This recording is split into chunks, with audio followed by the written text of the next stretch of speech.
दोस्तों, आईफोन से फोटो तो अच्छी आती है, लेकिन क्या आपको मालूम है कि इसके लेंस में चीन के उइगर मुसलमान बच्चों का खून और पसीना लगा है। चीन में इन बच्चों को स्कूल के नाम पर इनसे जबरदस्ती काम कराया जाता है। इनको परिवार से अलग कैंपों में रखा जाता है। इन पर कैमरों से 24 घंटे नजर रखी जाती है और इन्हें किसी तरह की आज़ादी नहीं दी जाती है।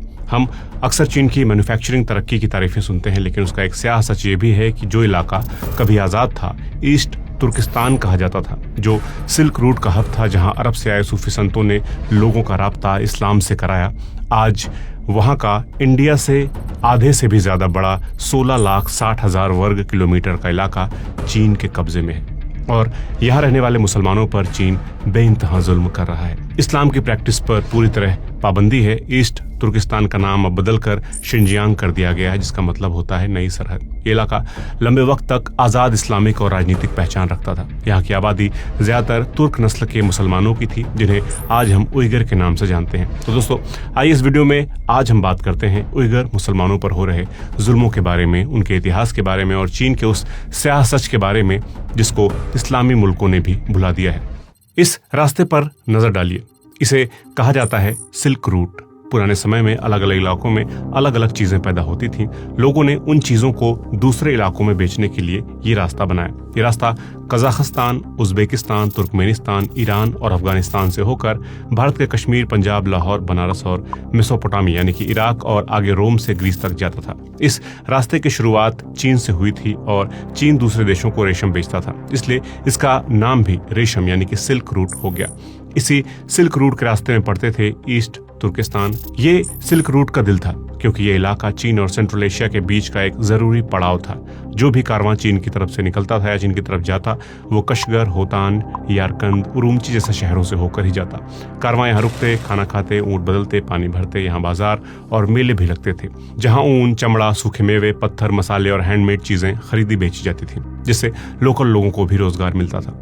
मतलब ये शहर बिजनेस करके खूब कमाई करने वाले शहर बन चुके थे। यहाँ पहले बौद्ध धर्म आया, फिर इस्लाम धर्म। पहली से तीसरी सदी के बीच जब भारत से बौद्ध भिक्षु चीन जा रहे थे, तो वो सिल्क रूट से होकर काशगर, यारकंद और टरफान जैसे शहरों में रुके। इन शहरों में उन्होंने बौद्ध मठ, स्तूप और गुफाएं बनाई। मशहूर तुर्फान की गुफाएं इसका सबूत हैं।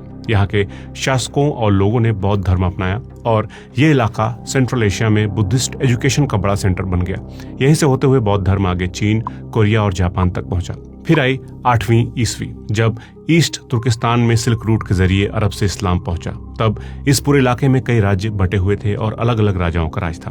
पहली बार 10वीं सदी में कराखानी वंश के तुर्क राजा सतुक बुगरा खान पहले राजा बने, जिन्होंने इस्लाम धर्म को अपनाया और फिर अपने राज्य में उसे फैलाया। इसके बाद बाकी इलाके के उइगर लोगों ने भी धीरे धीरे इस्लाम अपनाना शुरू कर दिया। ध्यान रखने वाली बात यह है कि यहाँ पर इस्लाम तलवार के जोर पर नहीं, बल्कि बिजनेस के जरिए पहले इस्लाम का कल्चर फैला, फिर इसे और ज्यादा फैलाया सूफी संतों ने। यहाँ उइगर मुसलमानों ने मस्जिदें बनाई, मदरसे बनाए, इस्लामी आर्ट और लिटरेचर की पढ़ाई शुरू की। धीरे धीरे पूरे इलाके में इस्लाम फैल गया। 13वीं से 18वीं सेंचुरी के बीच शिनजियांग में कई छोटे छोटे तुर्क मुस्लिम राज्य रहे। यहाँ के इलाकों पर कभी मंगोलों का शासन रहा, कभी खानते राजा बने। फिर 1759 में किंग डायनेस्टी ने यहाँ के राजाओं को हराकर इस पर कब्जा कर लिया, जिसके बाद चीन इसे अपना बताने लगा। लेकिन उइगर मुसलमान खामोश नहीं रहे। उन्होंने विद्रोह किया और साल 1933 में अलग होकर खुद को east Turkistan Islamic republic announce कर दिया। लेकिन ये आज़ादी बहुत दिनों तक नहीं चली। 1944 में सोवियत यूनियन के सपोर्ट से नाम से इस्लामिक को हटाकर इसे ईस्ट तुर्किस्तान रिपब्लिक बनाया गया, लेकिन बात नहीं बनी। और साल 1949 में जब माओ त्से तुंग की कम्युनिस्ट पार्टी ने चीन पर कब्जा किया, तो एक बार फिर इस इलाके को जबरदस्ती चीन में मिला लिया गया, जबकि पूरे इतिहास में यह इलाका कभी भी चीन का हिस्सा नहीं रहा था। यह हिस्सा हमेशा से सेंट्रल एशिया के मुस्लिम और तुर्क कल्चर का हिस्सा था। यहाँ तक कि इनकी जो भाषा तुर्किक है, वो अरबी स्टाइल में लिखी जाती है। इनका कल्चर और खान पान उज्बेकिस्तान, कजाकिस्तान, अफगानिस्तान और ईरान जैसे देशों से ज्यादा मेल खाता है। दरअसल चीन का इस इलाके पर कब्जा कोई इत्तेफाक नहीं है। इसके पीछे की वजह है इस इलाके का मिनरल से भरपूर होना। इस इलाके में तेल भी है, गैस भी और बेशकीमती मिनरल्स भी खूब हैं, और ये बात चीन को मालूम है। इसके अलावा ये इलाका पाकिस्तान, भारत, अफगानिस्तान, ताजिकिस्तान जैसे कई देशों के बॉर्डर से जुड़ा है और चीन का सबसे महंगा बेल्ट एंड रोड इनिशिएटिव का सिल्क रोड प्रोजेक्ट भी इस इलाके से होकर गुजरता है। लेकिन चीन के इस लालच की बहुत बड़ी कीमत चुकानी पड़ी उइगर मुसलमानों को। दोस्तों, साल 1949 से पहले भी जब चीन की किंग डायनेस्टी ने उइगरों को गुलाम बनाने की कोशिश की थी तो इसका वहां जबरदस्त विरोध हुआ था। कई सारे विद्रोह हुए थे और आखिरकार उन्होंने अपनी आज़ादी छीन कर ले ली थी। चीन जानता था कि भले ही वो आज वहां पर कब्जा कर ले रहा है, लेकिन अगर उसने उइगरों को ऐसे ही छोड़ दिया, आज़ादी दे दी, तो कल को वे बगावत जरूर करेंगे। इसलिए जब साल 1949 में कम्युनिस्ट पार्टी ऑफ चाइना यानी कि CPC ने ईस्ट तुर्किस्तान पर कब्जा करके इसे चीन में मिला लिया और इसका नाम शिनजियांग रख दिया, तो चीन यहीं पर नहीं रुका। उसने उइगर मुसलमानों को अंदर से तोड़ना शुरू किया। सबसे पहले तो वहां रहने वालों की इस्लामी पहचान पर हमला किया। आप अगर शिनजियांग के पुराने हालात देखेंगे तो वहां हजारों की तादाद में मस्जिदें थी, धार्मिक स्कूल थे, लोग अपने बच्चों को कुरान पढ़ाते थे, रमजान के महीने में रोजा रखते थे, ईद पर खुलेआम नमाज पढ़ते थे। लेकिन चीन ने धीरे धीरे इन सब को गैर कानूनी करार देना शुरू कर दिया। रमजान के महीने में सरकारी नौकरी करने वाले उइगरों के रोजा रखने पर पाबंदी लगा दी गई। छोटे बच्चों के मस्जिद में जाने पर भी पाबंदी लगा दी। हालात ये कर दिए कि कुरान और इस्लामी किताबें रखने वालों को भी शक की निगाह से देखा जाने लगा। और चीन ने सिर्फ इस्लामी पहचान पर हमला नहीं किया, उसने उइगरों की लैंग्वेज और कल्चर पर भी बड़ा वार किया। उइगर तुर्किक भाषा बोलते हैं जो चीन की हान भाषा से बिल्कुल अलग है, लेकिन चीनी सरकार ने स्कूलों में मैंड्रिन को कंपलसरी कर दिया। बच्चे अगर उइगर भाषा में बात करते तो उन्हें सजा मिलती। टीवी और रेडियो पर उइगर भाषा के चैनल बंद कर दिए गए, यहाँ तक कि सड़क के साइन बोर्ड तक बदल दिए गए। इसका सीधा मकसद था कि उइगरों की नई जनरेशन अपनी मदर टंग भूल जाए और धीरे धीरे हान चीनी कल्चर को अपनाने लगे। अब सवाल ये है कि चीन इतना डरता क्यों है उइगरों से? तो इसका जवाब मिलता है हमें 1990s में। 1990 का साल जब आया तो बारिन नाम के एक गांव का नाम बहुत चर्चा में आया। गांव वाले चीन की नीतियों से तंग आ चुके थे, उनकी जमीनें छिन रही थी, बेरोजगारी बढ़ रही थी, इस्लामी तौर तरीकों पर पाबंदियां बढ़ती जा रही थी। इसलिए पहले तो लोगों ने पंचायत पर जाकर अपनी बातें कही, लेकिन जब सुनवाई न हुई तो गुस्सा भड़क उठा। लोग सड़क पर उतरकर सरकार के खिलाफ नारे लगाते हुए आगे बढ़े। हालात बहुत तेजी से खराब होते गए, लेकिन चीनी सरकार ने इस बगावत को दबाने के लिए अपनी पूरी ताकत लगा दी। कई लोगों को गिरफ्तार किया, कई लोगों को मौत के घाट उतार दिया और पूरे इलाके को फौज से भर दिया। लेकिन कहानी यहाँ खत्म नहीं हुई, क्योंकि फिर आया साल 1997। जगह का नाम था गुलजा। वहां लोगों का गुस्सा बेरोजगारी, भाषा पर पाबंदी और इस्लामी आज़ादी पर हमले को लेकर के था। पहले नहीं लगता था कि कोई बड़ी लड़ाई होगी, मगर बवाल इतना बढ़ गया कि सड़कों पर भिड़ंतें हो गई। इस विद्रोह ने बारिन विद्रोह को भी पीछे छोड़ दिया, लेकिन चीन ने फिर से भयंकर जुल्म किए और विद्रोह की आवाज़ों को कुचल दिया। इसके बाद भी उइगरों ने हार नहीं मानी। कुछ ग्रुप्स ने खुलकर अलगाव की बात की, कुछ ने हथियार भी उठाए। तीसरी बड़ी बगावत हुई साल 2009 में, जब सरकार के साथ बातचीत बंद होने के बाद 5 जुलाई 2009 को उरुमची में दंगे भड़क उठे। सड़कों पर खूब बवाल हुआ, दुकानों में तोड़फोड़ हुई और लोग आपस में भिड़ गए। और फिर सिक्योरिटी फोर्सेस ने सैकड़ों लोगों को मौत के घाट उतार दिया।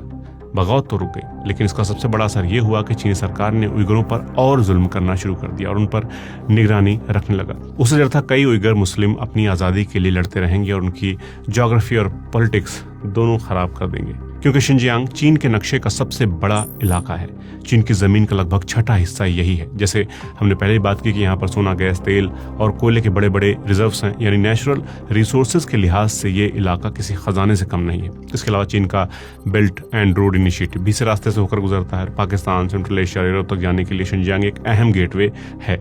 चीन को डर था कि अगर उइगरों ने बगावत करके इस इलाके को आज़ाद करा लिया तो उसका न्यू सिल्क रोड बनाने का सपना तो अधूरा रह ही जाएगा।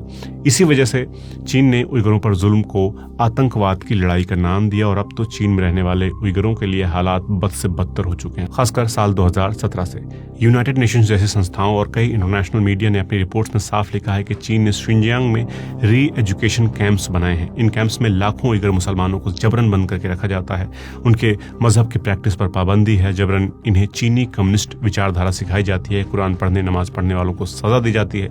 कई लोगों को मजबूर किया गया कि वो शराब पिएं या सूअर का मांस खाएं ताकि उनका मजहब छूट जाए। रिपोर्ट्स कहते हैं कि बहुत सी उइगर मुस्लिम महिलाओं की जबरन नसबंदी कराई गई ताकि उनकी आबादी घटाई जा सके। बच्चों को उनके माँ बाप से अलग करके सरकारी हॉस्टल्स में भेजा जाता है, जहां उन्हें हान चीनी कल्चर और लैंग्वेज सिखाई जाती है। तो एक तरफ तो चीन उइगरों की आबादी, उनकी पहचान पर हमला कर रहा है, दूसरी तरफ चीनी लोगों की आबादी उनके इलाके में बढ़ा रहा है। शिनजियांग में बड़े पैमाने पर हान चीनी बसाए गए हैं और नए नए शहरों में उन्हें नौकरियां और मकान दिए गए ताकि उइगर धीरे धीरे वहां पर अपने खुद की जमीन पर माइनॉरिटी बन जाए।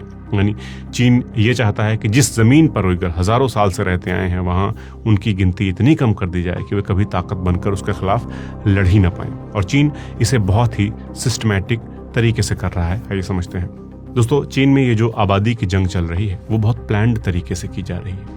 असर अब दिख रहा है, लेकिन इसकी शुरुआत 1949 में ईस्ट तुर्किस्तान पर चीनी कब्जे के बाद से ही शुरू हो गई थी।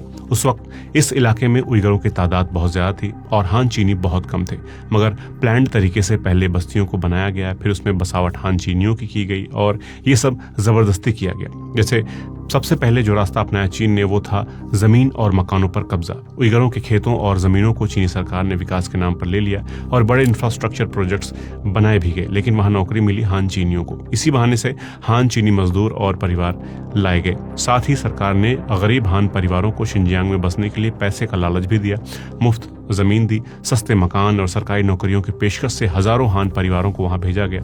ये सब कुछ सोचा समझा खेल था चीनियों का, ताकि शिनजियांग से उइगरों मुस्लिमों की आबादी को कम किया जा सके। इस तरीके को कुछ रिपोर्ट्स ने डेमोग्राफिक इंजीनियरिंग कहा है। इससे गांव और पुरानी बस्तियों की सूरत बदलने लग गई। कई पुरानी उइगर बस्तियां तोड़ दी गईं या उनमें से ऐसे बदलाव कर दिए गए जहां पुरानी आबादी को मजबूरन भागना पड़ा। जिन घरों से उइगरों को निकाला गया उन घरों में हान परिवारों को बसाया गया। इससे न सिर्फ उइगरों की जमीनें जाने लगी, घर जाने लगे, बल्कि रोजगार, दुकानें, कम्युनिटी भी एक तरह से खत्म होने लग गई। जो लोग जगह छोड़कर नहीं जाते उन पर तरह तरह से जुल्म करने लगे चीनी, जैसे उनके घर तोड़ना, लोगों को पीटना। इसका असर ये हुआ कि आज के वक्त में शिनजियांग के कई शहरों और कस्बों में उइगर अब माइनॉरिटी बनकर रह गए हैं। यही नहीं, इसका सबसे दर्दनाक हिस्सा है उइगर नस्ल पर सीधा हमला। कई रिपोर्ट्स में सामने आया है कि उइगर औरतों की जबरन नसबंदी कराई गई, उइगर महिलाओं की फर्टिलिटी को कम करने के लिए दबाव डाला गया, इम्प्लांट्स जबरन कराए गए, दवाएं दी गईं। कई अंतर्राष्ट्रीय संस्थाएं इस रवैये को सीरियस ह्यूमन राइट्स वायलेशन मान चुकी हैं। इसके अलावा एक और बड़ा हथियार अपनाया है चीन ने उइगरों की आबादी को कम करने के लिए, और वो है उइगर मुस्लिम बच्चों और उनकी एजुकेशन पर कंट्रोल करना। चीन हजारों बच्चों को उनके माँ बाप से जबरन अलग करके सरकारी बोर्डिंग स्कूल में भेजता है, जहां वो बच्चों को उनकी मदर टंग, मजहब और कल्चर से काटकर चीनी भाषा और कम्युनिस्ट विचारधारा का पाठ पढ़ाता है। ये एक लंबा प्लान है ताकि आने वाली पीढ़ियां अपने माता पिता के कल्चर, लैंग्वेज और मजहबी पहचान भूल जाएं, क्योंकि जब बच्चा अपनी भाषा नहीं जानता और अपने घर का कल्चर नहीं अपनाता तो उसकी जड़ें कट जाती हैं। ये कल्चरल सफाया है जो धीरे धीरे एक कौम को अपनी पहचान से महरूम कर रहा है। चीन ने सिक्योरिटी और आतंकवाद के नाम पर खूब मनमानी की है। हालांकि चीन कहता है कि वो इंटरनेशनल कानूनों को मानता है और कोई गलत काम नहीं करता है, लेकिन सैटेलाइट इमेजेस से उसकी चोरियां पकड़ी जाती रही हैं। ऑस्ट्रेलियन स्ट्रेटेजिक पॉलिसी इंस्टीट्यूट ने एक शिनजियांग डेटा प्रोजेक्ट के नाम से मैप बनाया है। इसमें उन डिटेंशन कैंप्स की जानकारी दी गई है जहां उइगर मुसलमानों के बच्चों को रखा जाता है, उनसे काम कराया जाता है, उनके मजहबी और कल्चरल राइट्स को छीन लिया जाता है। इसमें कैंपस के सैटेलाइट तस्वीरें भी देखी जा सकती हैं जो बहुत ही सोफिस्टिकेटेड लगती हैं। इसमें बच्चों के साथ साथ उन लोगों को भी रखा जाता है जो उइगर चीन की नीतियों का विरोध करते हैं। उनको इन जगहों पर तरह तरह की यातनाएं दी जाती हैं। इसे लेकर पूरी दुनिया कई दफे चिंता जाहिर कर चुकी है। चीनी जुल्म यहीं खत्म नहीं होता है। न केवल चीन ने वहां हान चीनियों को बसाया है, बल्कि उइगरों के रिसोर्सेज का जबरदस्त दोहन चीन कर रहा है।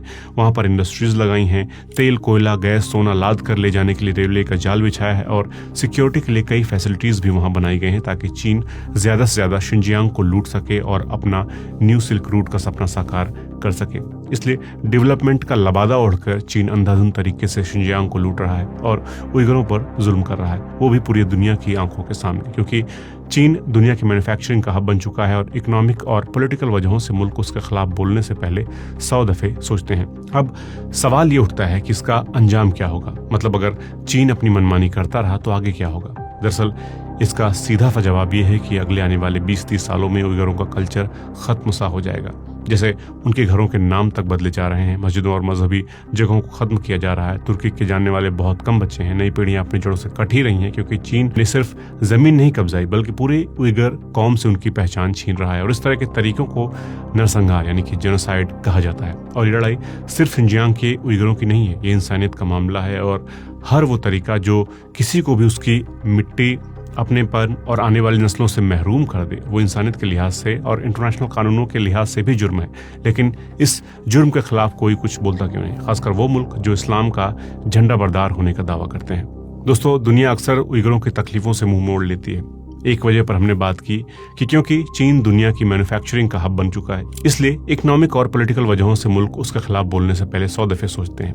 मतलब हाल ये है कि चीन आज दुनिया की दूसरी सबसे बड़ी मजबूत इकॉनमी है, दुनिया के कई मुल्कों का वो सबसे बड़ा बिजनेस पार्टनर है। इसलिए कई सरकारें सोचती हैं कि अगर वे चीन के खिलाफ खुलकर बोलेंगी तो उनके देश की इकॉनमी और इन्वेस्टमेंट पर असर पड़ेगा, इसलिए ज्यादातर मुल्क चुप रहते हैं। इसके अलावा अगली बड़ी वजह सिक्योरिटी और स्ट्रैटेजी है। शिनजियांग वो इलाका है जिसकी वजह से चीन की बड़ी सड़कों और रेलवे का रास्ता यूरोप और सेंट्रल एशिया की तरफ जाता है। बेल्ट एंड रोड इनिशिएटिव जैसे प्लान्स के जरिए चीन ने कई मुल्कों को फाइनेंशियल मदद देकर उनको अपना गुलाम बना लिया है। इसलिए कई देश खुलकर चीन की नीतियों की आलोचना करने से डरते हैं, क्योंकि उनके लिए ये स्ट्रैटेजिकली खतरनाक हो सकता है। चीन की सिंपल सी पॉलिसी है, गरीब देशों को लोन दो, उनके साथ डील्स करो और उनको एक तरह से गुलाम बना लो और फिर दुनिया को दिखाओ कि इतने देशों के साथ उसकी दोस्ती है। अमेरिका और रूस के अलावा दुनिया में ऐसा कोई देश नहीं है जो कायदे से चीन को टक्कर दे सकता है, इसलिए सब चुपचाप उसकी हाँ में हाँ मिलाते रहते हैं। चीन सबके साथ बिजनेस करता है। उसने कई इस्लामी मुल्कों को भी जबरदस्त लोन दिया है, जैसे अपना पड़ोसी पाकिस्तान को चीन ने सबसे ज्यादा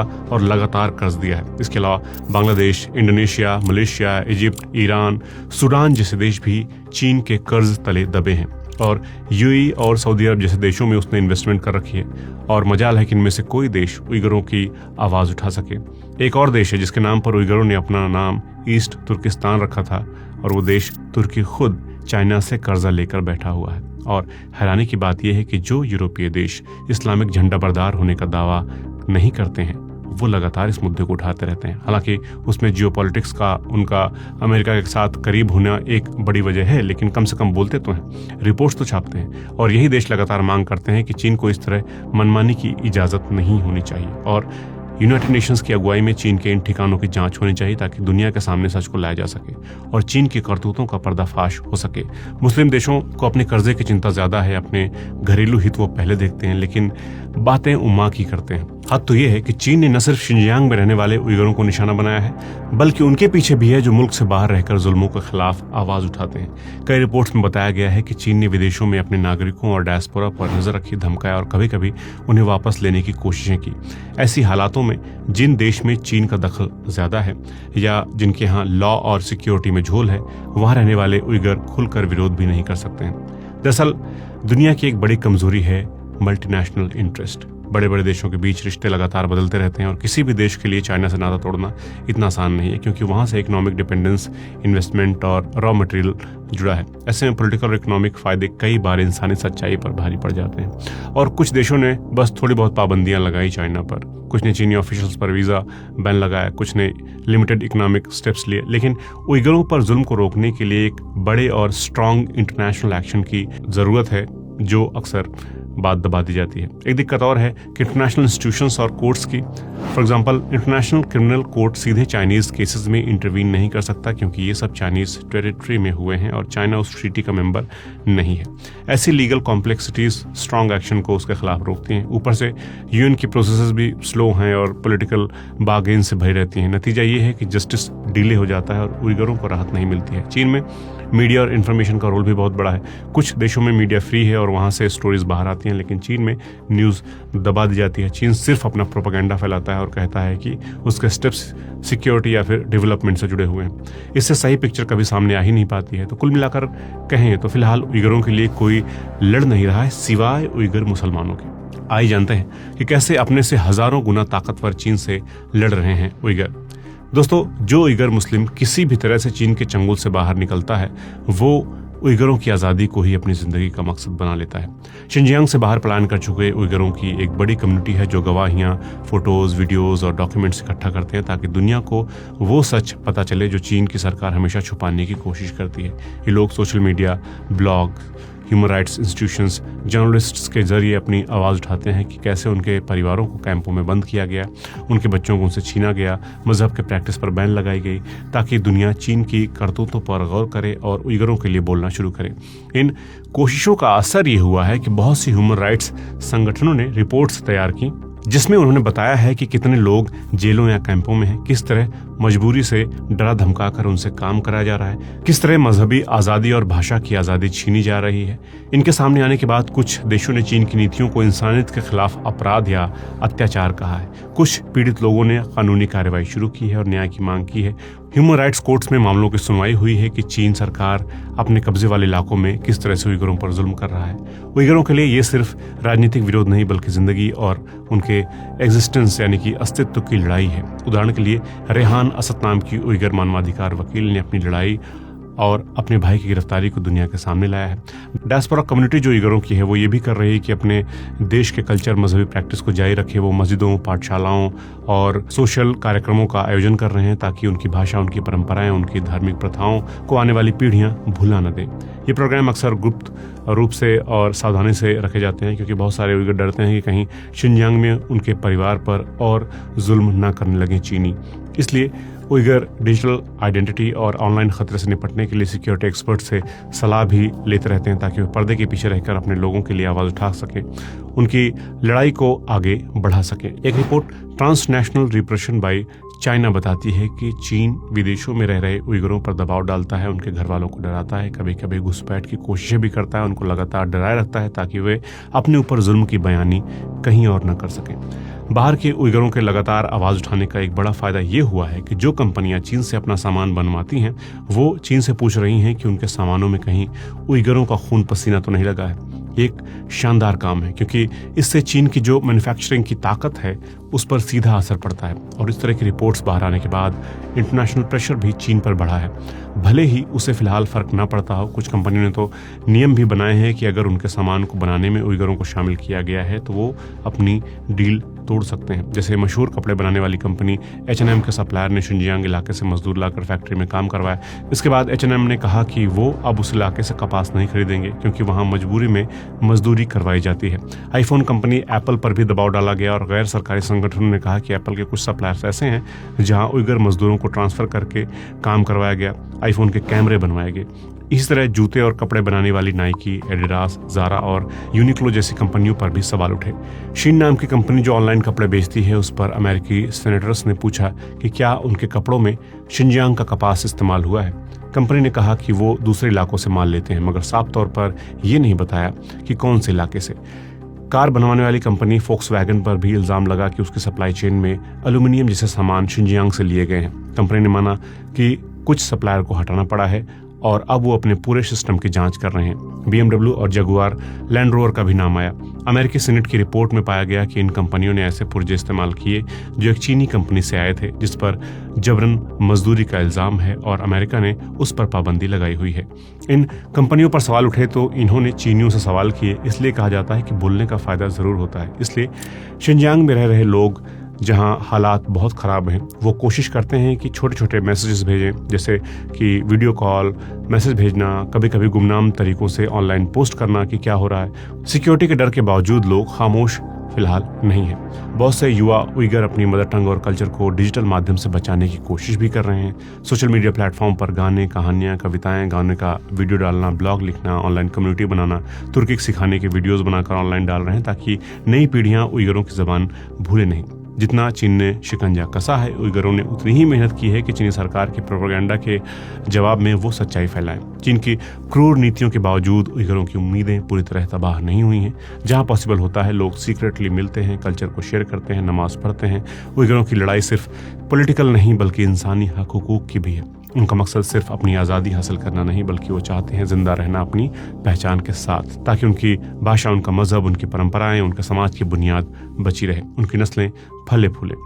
ये लड़ाई ये भी दिखाती है कि जब ज्यादा ताकतवर हुकूमत से सामना करना पड़े तब हार मानने के बजाय हिम्मत के साथ उसका डट कर मुकाबला करना चाहिए। और अगर दुनिया की सरकारें, हम, आप जैसे आम लोग मिलकर आवाज उठाएं, अगर प्रेस और जनता सतर्क रहे तो ये संभव है कि उइगरों को एक दिन आज़ादी जरूर हासिल होगी। तो दोस्तों, ये था एक छोटा सा वीडियो जिसमें मैंने चीन के उइगर मुसलमानों के हालात पर बात की। कमेंट करके बताइए कि आप इस मुद्दे पर क्या सोचते हैं। क्या उइगरों को आज़ादी मिलनी चाहिए या फिर नहीं। मेरे काम को, मेरे चैनल को सपोर्ट करना चाहते हैं तो इस चैनल को ज्वाइन कर लीजिए या फिर सुपर थैंक्स भेज दीजिए। आपके कमेंट्स मुझे बेहतर करने का हौसला देते हैं। तो अभी तक चैनल को सब्सक्राइब ना किया हो तो प्लीज़ सब्सक्राइब कर लीजिए, वीडियो को लाइक करिए, कमेंट्स कीजिए। मैं ऐसे और ढेर सारे वीडियोज़ आप लोगों के लिए लाता रहूँगा। नमस्कार।